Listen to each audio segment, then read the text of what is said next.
It's March 22nd, and Corn Dog and I are tearing down camp. We had a lot of fun camping here. We met a lot of new cool people, but they've all since left, and it's pretty lonely here anyway. The plan from here is drive about an hour and meet up with Mike from Woodhaven. We're gonna hunt with him tomorrow in a different location, and then from there, we're gonna go over to Mississippi, and we'll be hunting there for 3 or 4 days. Getting this sweet shot of this lap hen snood. How do I? Oh boy. We're here. We're home for the night. Gonna go in here and upload one of these videos for you guys so that we can get up and go turkey hunt with Mike. And this looks nice, dude. Perfect. You sleep in a tent for a week and you're like, Oh, way better than the tent. I got a telephone, we got lights. This is gonna be sweet right here, boy. Sweet, sweet shower. Yeah. He walked over to get ice for this turkey somewhere, but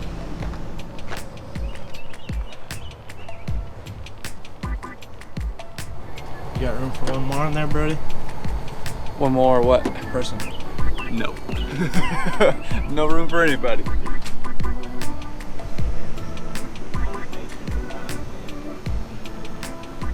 I'm gonna take us to the north end, and I'm gonna put him down here on the south end.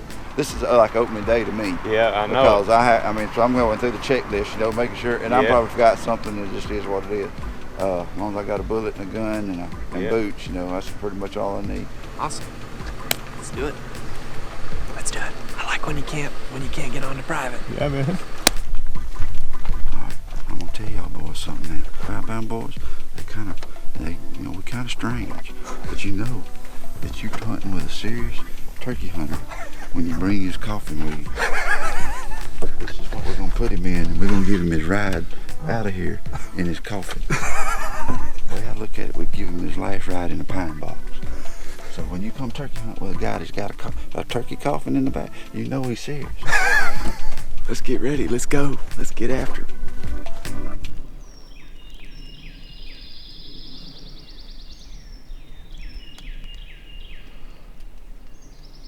We split up into 2 different groups. Me and Jake and Mike are over on the south side of the road. Zach and Brody and Greg are on the north side of the road and down about a mile. This is a new public area. We're just hunting it for today. Mike's up the top of the hill right now listening. Should be fun. These woods are pretty in here. A lot of guys want to just beat foot. A lot of time, you're better off to hold your ground, drink your water, enjoy the morning, and because sometimes these turkeys, and I'm getting reports, it's not uncommon. Guy said, hey, I didn't hear nothing off the roost, but 7 or 7:30, right where I was expecting them, they cranked up. Right. That ain't called us. Yeah, that may be a different one, or either he's coming this way. Yeah. That turkey may be coming. I know where he's at. I was just a little bit paranoid about the guy being between us and him. Right. I've killed him deep as you can go that way. I've killed him deep as you can go that way. And I have killed him right here. And I have killed him right there. Mike's gonna go farther up the ridge and listen. We haven't heard anything on our side of the road yet.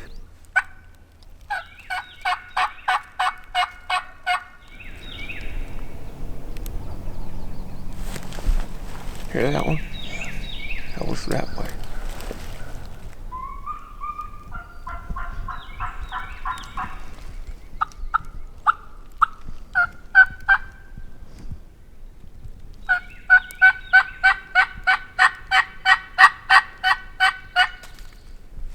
That hen's down there yelping.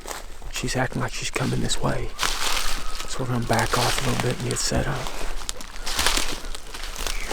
I think what we need to do, because we were right on that crest right there, if we kept calling and they ain't come, you ain't gonna get to see nothing. If we back up here and sit on some of this stuff, you'll get to, if she keeps coming, she'll come looking for you. Maybe if she'll keep talking, maybe we make these other turkeys get these gobblers get going. I like to be behind y'all, so that if I need to, I can break off and go call. Down below. Yeah. When I can tag team like this, it's always fun to do. Leave y'all in the shooting seat, and I love to get back so I can break off and call. to urge them. That works great. It definitely does.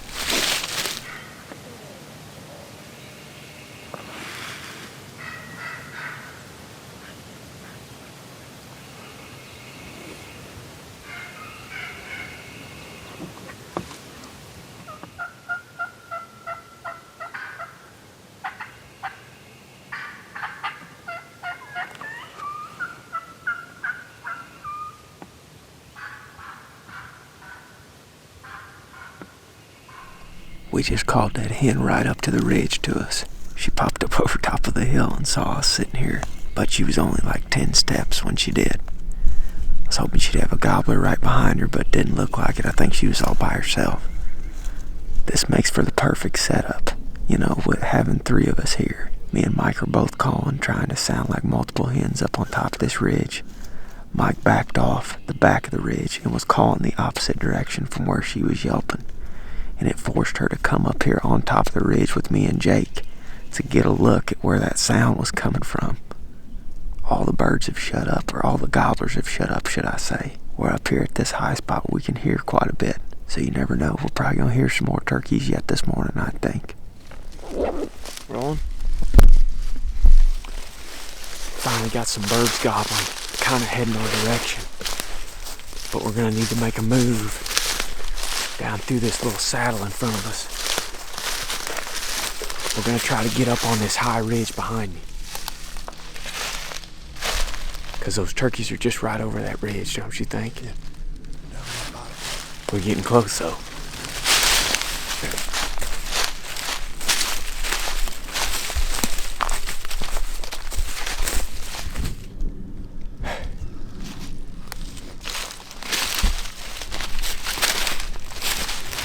There's a ridge goes that way towards that one. Yeah. If we can get right here, that next knob and this little deal makes a flat right here. See what happens, and if we can, then move on up another 70 yards. You can get at that intersection. Yeah. See what happens. They're in your mouth, cause I'm gonna get away from you. You yelp again. See what happens.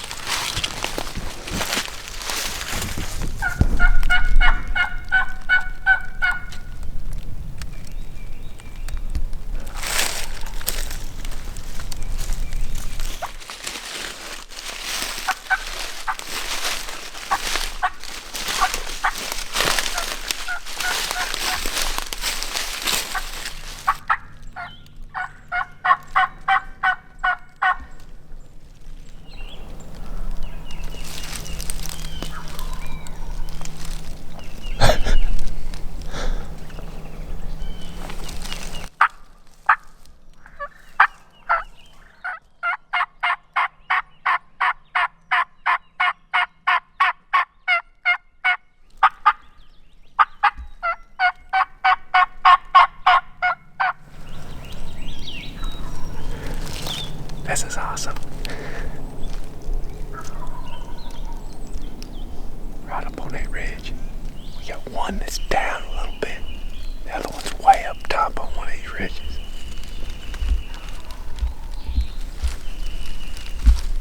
He's still hammering over there on that opposite ridge.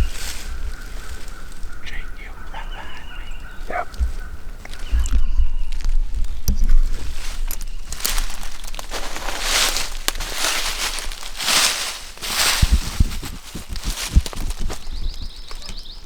Gonna sound like a hen, Jake up here.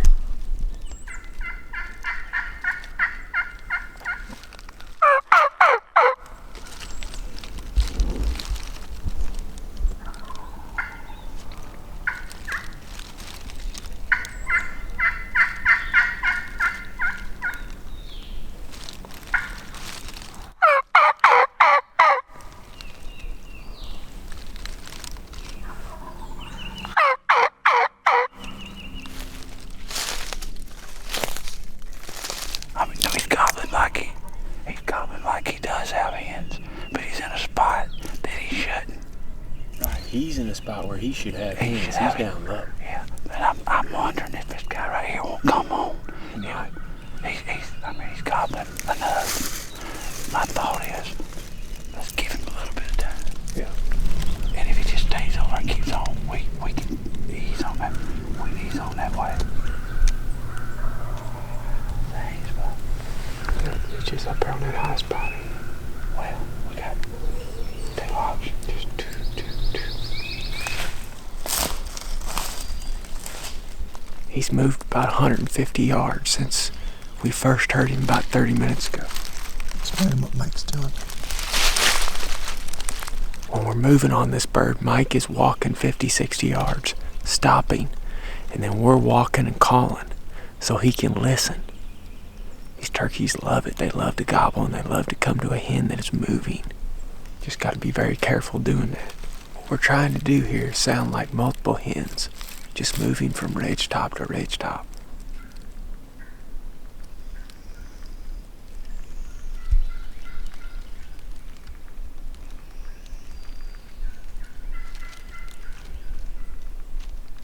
He's moving.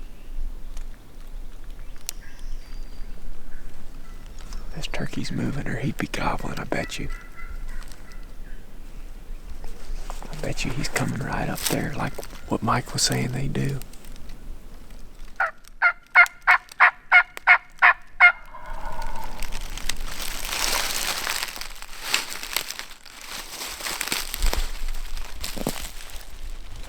Let's go back to that tree, see that big one.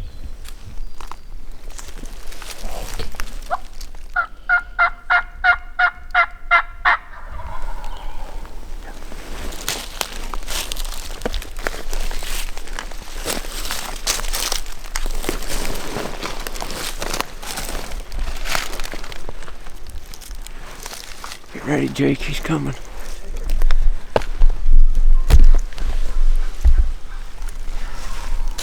He's coming right up through here. Hustle, hustle. He's gonna be right up here with us.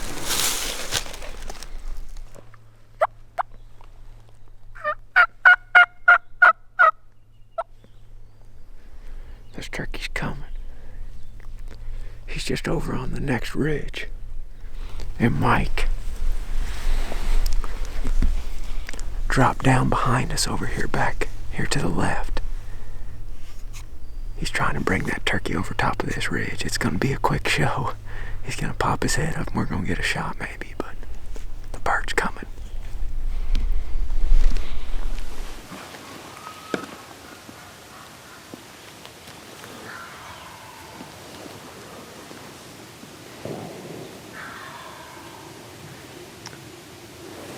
He's gonna reel him right past us.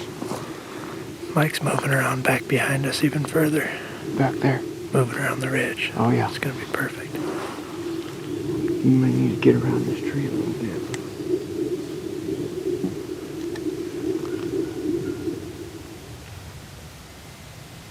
Let me know when you see him.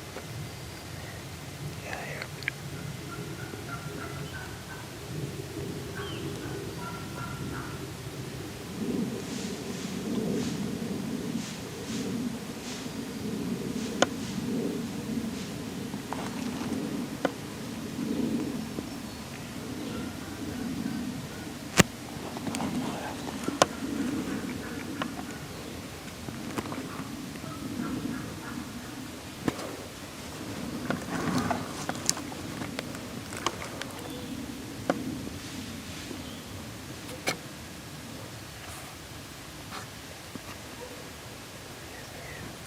I don't see him.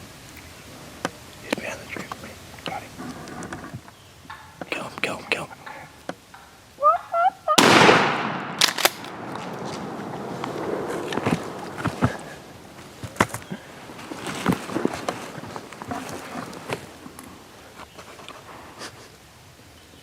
Mike's looking at me like, what did you just do?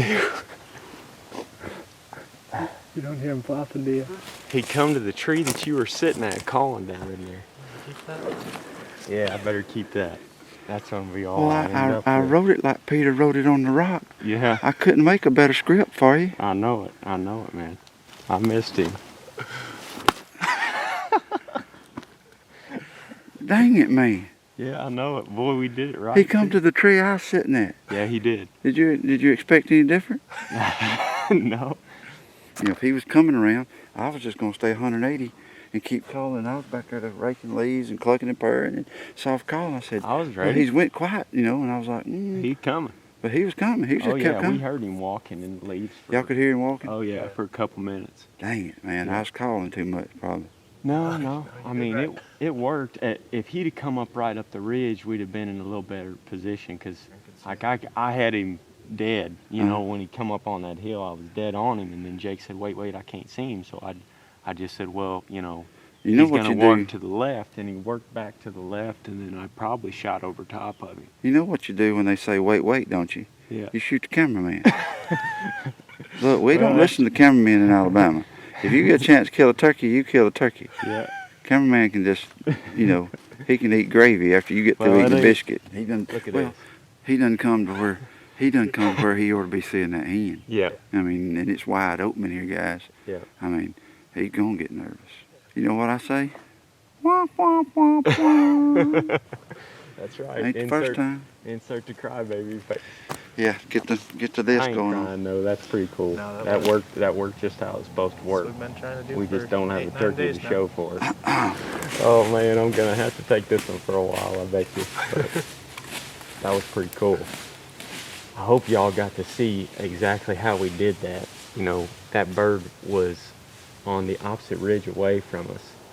And what we ended up doing, and this is the great thing when you have two different callers, you can sound like multiple hens. And Mike is the mobile man on the back of the ridge. Mike was set up down there. Originally the turkey was gobbling over here, and he didn't come to the high spot of the ridge. He hit the low gap, and then he popped up down here below us, and he actually went to the tree that Mike was calling at a while ago. When the turkey started committing that direction, Mike whipped up around up here up top and started scratching and clucking and purring and stuff. And he was bringing that turkey back up to us, but it's so open and down through there that I could have shot at him again, but like at that point, I was like, nope. I was like, no, I took a shot. Well, here. they And look like like- you missed them clean. So Yeah, I just let him go, you know. That barrel bent. No, it ain't bent. It ain't bent. I was gonna make sure. Nope. It ain't bent one bit. I can't believe you're gonna come over here with me give me one morning, and you know. Well, to kind of tie a bow around things right here for you, we've pretty well come to the conclusion that I whiffed on that turkey pretty bad. And I think the boys are a little disappointed in me, but I'm just happy I get to pick on you now about it. I yeah, just that's know all I right. didn't miss. I No. still got my book. If there's one Yes, guy you that do. did its job, it was him. Yeah, Mike did his job. I That was- was pretty cool, though. I hope y'all enjoyed that, watching how we worked that turkey kind of together. Sounded like multiple hens walking down through these ridges. And that bird was way over there on that other ridge. And like Mike was saying, a lot of folks would have went to that turkey. And by the time they got over there, he'd have been gobbling over here. Us included. Yeah, we would have went to him. Yeah, we probably would have, because we're young and dumb. And Patience pays a big dividend That's somebody sometimes. Yeah, comment the it other did. day. That's something that's not in a lot of people's turkey vests is patience. I like Yeah. that comment.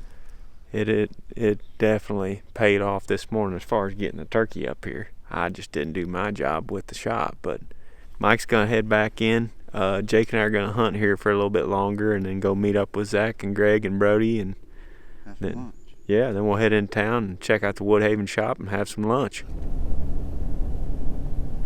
Just snaps them off. You can see them all uprooted in there. Yeah, Mike said them big pines, it just uproots them and lays them straight over.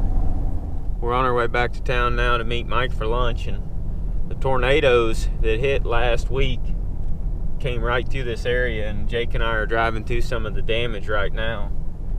And it's wild. It just uproots these big pine trees and just lays them flat over. Right here's one. Good grief.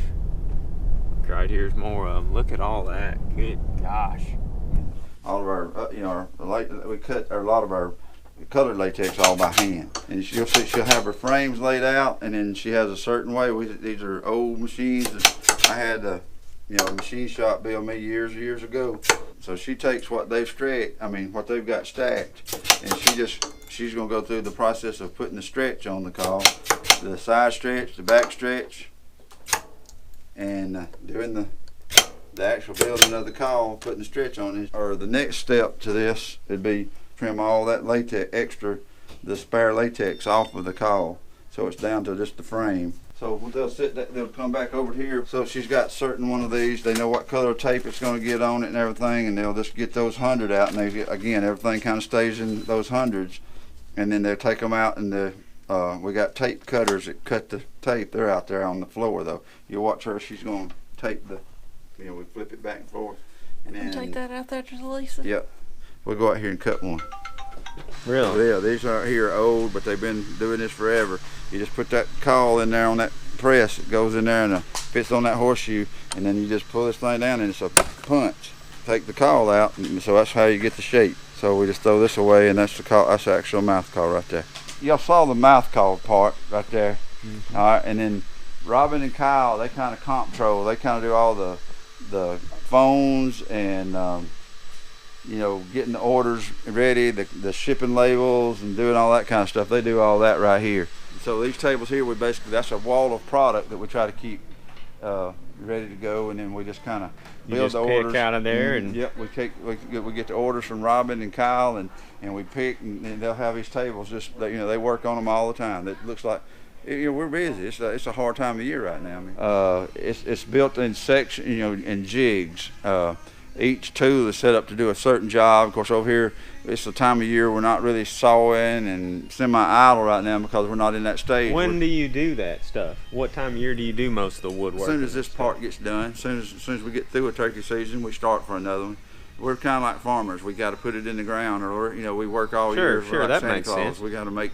We're gonna build all June, July, August, September, October, November. It takes us building all that time to build our forecasted orders for what we think we're going to sell. And when we get our orders, our big orders, we get forecasted orders and everything. So, and all your employees just kind of do a little bit of everything? Well, we cross-train as much as we can. So it basically, from the wood shop, a product's made, and we're going to take it straight across to our spray booth. We bring the products over here, and we have the spray gun. We have respirators and everything, and we have the spray gun, and we spray the products. Each one of them gets 2 or 3 coats depending on what we're doing. And what's interesting is all the work that goes into every single call. Right. It's a lot more than everybody thinks. It's not just it's absolutely a lot more than what I thought. Come in and flip a switch and turkey calls start spitting out the other side. Yeah, I mean, for a pot call, for instance, you got them over there in the wood shop. Yep. And then they're lasered, and then they're brought back here and sanded, and then they're brought in here and sprayed once, and then they're took back over and sanded, and they're come back and sprayed again. Jimbo's sitting here working on building assembling some calls. He's actually, assembling some calls, and these are some slate calls, and that looks like it's going to be a crystal. But he's actually putting the glue to them and going through the process and procedure. I mean, nobody would understand the amount of work goes on to it, and then the way we build them, and why a Woodhaven sounds like a Woodhaven. So the procedure for what we do right here is we build our own strikers and everything, also too. So we're going to go through. We have just vats and vats. As we build new strikers, we just keep filling these things up. But like this call is going to get tuned.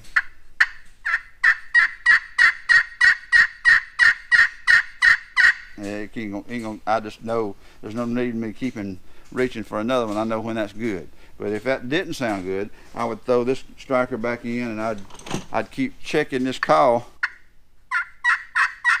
So that's a deeper tone. Whether anybody recognizes it or not, I know that this striker's running this call well. So I'm gonna hold it. This call is gonna get 2 strikers. It's gonna get a hickory, and it's gonna get a purple heart. So I'm just gonna make sure of what I heard. I went deeper. All right, I ain't really gonna get no better than that one right there. So I know these 2 strikers ran that call. So the matching process, we make sure we run each call. If it doesn't sound right, we cull it. It's thrown away here. But each call that's built is matched with and ran with these strikers. So we match the strikers to the call to know, because different strikers would sound different on each of these calls. Yeah, and that's why every time I bought a call from Woodhaven, I've seen that little marking on the call, and that's from you all running it right here at this spot. That's right. So the manufacturing part is done at this point. Then it's become packaging and shipping. It's a pretty fine-tuned process, though. Very fine-tuned. I mean, there's a lot of work to it. I mean, you know, I've been doing it 30 years. Jimmy's been doing it with me for 10. And we do the woodworking, and then we do the lasering, the sanding, the spraying, and building all the parts, and then putting it together, and you know, actually building the calls. It's a lot more to it than you think. It's just, but it's running here like picked through with a fine-tooth comb, though. And that's like that's why Woodhaven is Woodhaven. That's right. You know, you hate to say that, you get what you pay for, but you do. Yeah, you do. That's the Woodhaven tour there, folks. Pretty sweet place, don't you think, Jake? It's pretty overwhelming. There, that's pretty cool. Yeah, we got that at the show. We just believe in America, and we make everything here. So, yeah, it is what it is. Pretty cool is what it is. Yeah, I appreciate it. What do you think? What are we off to? We just left Heflin, Alabama. We were over there visiting and hunting with Mike Pentecost all day and Shane Simpson at Call In All Turkeys. And we're headed west. We're going to Mississippi.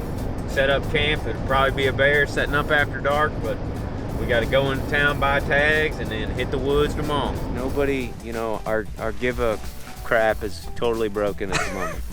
Brody said earlier though, I am tired and I'm not going to mess around with putting this campsite up. And that's what, I mean, look at him. He's reckless though, he's crazy.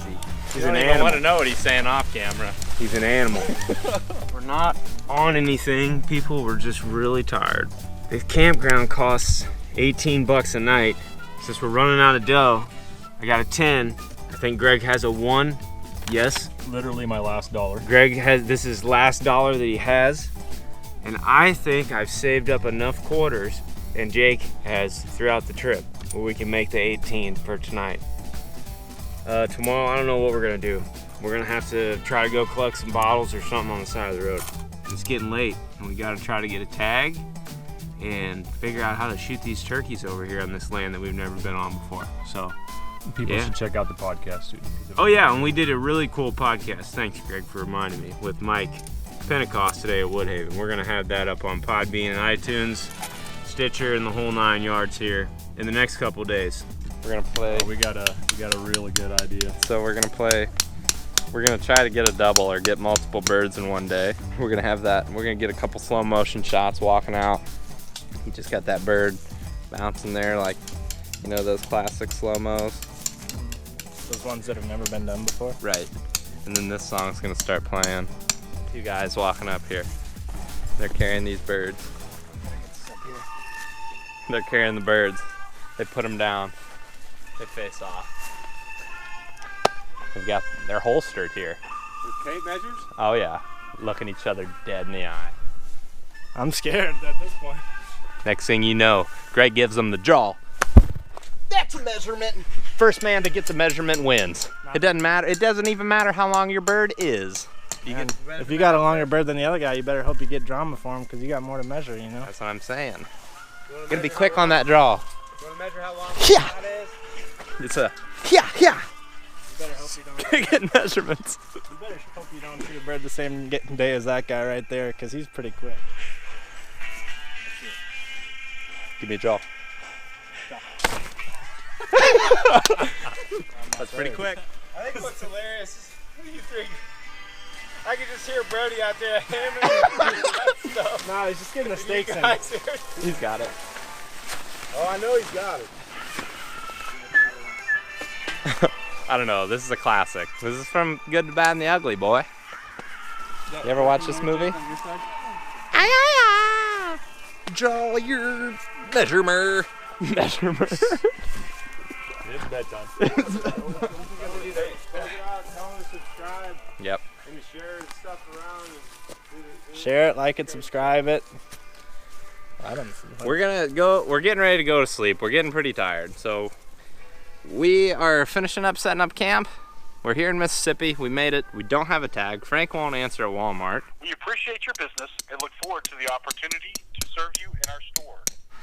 We're gonna have to try to figure out a tag in the morning. So we're tired. We haven't slept much.